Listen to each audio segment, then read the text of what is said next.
ఇప్పుడే జీ5 app download చేయండి. చూడండి మీ ఫేవరెట్ టీవీ షోస్ ఎప్పుడైనా ఎక్కడైనా. ఇంట్లో ఆఫీస్లో జరిగిందంతా నువ్వు చూస్తున్నావు. ఇప్పుడు నీ మనసులో ఎంత ఘర్షణ జరుగుతూ ఉంటుందో నేను అర్థం చేసుకోగలను. కానీ నీ ఆయుధాలను విడిచిపెట్టుకో. సహనం, ఓపిక నీ ఆయుధాలు. వాటితో సమస్యల్ని ఎదుర్కోవడం నీకు కొత్త కాదు. నా విషయంలో నువ్వు ఇన్నాళ్ళు అదే చేసావు. ఇప్పుడు కూడా అదే ఓర్పుతో ఉండు. ఇంట్లో ఏం జరిగినా సరే సహనంతో ఉండు. కొన్నిటికి కాలమే సమాధానం చెప్తుంది. మాటలు చూపని పరిష్కారం మౌనం చూపిస్తుంది.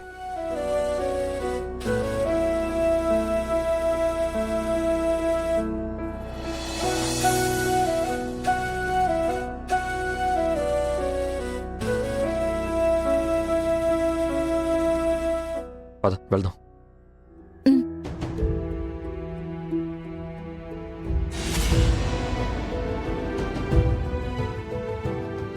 హలో, మీకు ఆ పొలం అమ్మమ్మని లక్ష్మి ఆ రోజే చెప్పింది కదా, మళ్ళీ ఎందుకు వచ్చారు?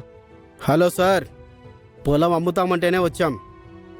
ఎవరు అమ్ముతామన్నారు? నేనే.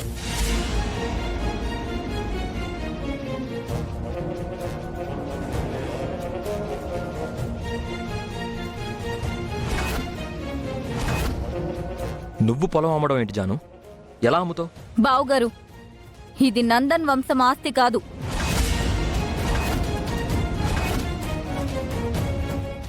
నా ఆస్తి.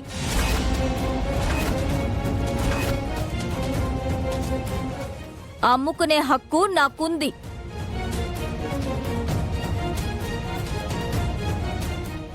అది ఆస్తి కాదు, మన తాతయ్య జ్ఞాపకం. ఆ పొలంలో ఉన్నది మట్టి కాదు, తాతయ్య ఊపిరి. ఆ ఊపిరి ఆగిపోయి చాలా సంవత్సరాలవుతుంది.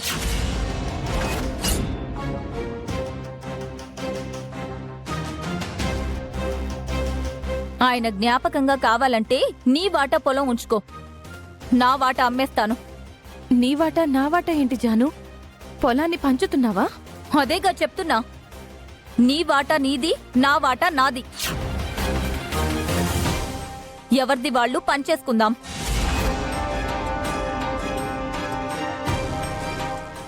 నా వాటా పొలం నా ఇష్టం వచ్చినట్టు చేసుకుంటాను. ఇప్పుడు పొలం అమ్మాల్సిన అవసరం ఏంటి జాను? అంటే నాకు ఏ అవసరాలు ఉండవా? నాకే అవసరం వచ్చినా నీకు చెప్పాలా? ఏదో నా అవసరాలన్నీ నువ్వే తీరుస్తున్నట్టు మాట్లాడుతున్నావు. నీకు అవసరం అయితే మొత్తం పొలం నువ్వే తీసుకో. పంట డబ్బులన్నీ నీకే ఇస్తాను, కానీ పొలం అమ్మద్దు. నీ భిక్ష నాకేం అవసరం లేదు. పొలం మనిద్దరి పేరు మీద ఉంది కాబట్టి నా వాటా పొలం అమ్మాలన్నా నీ సంతకం కావాలంట.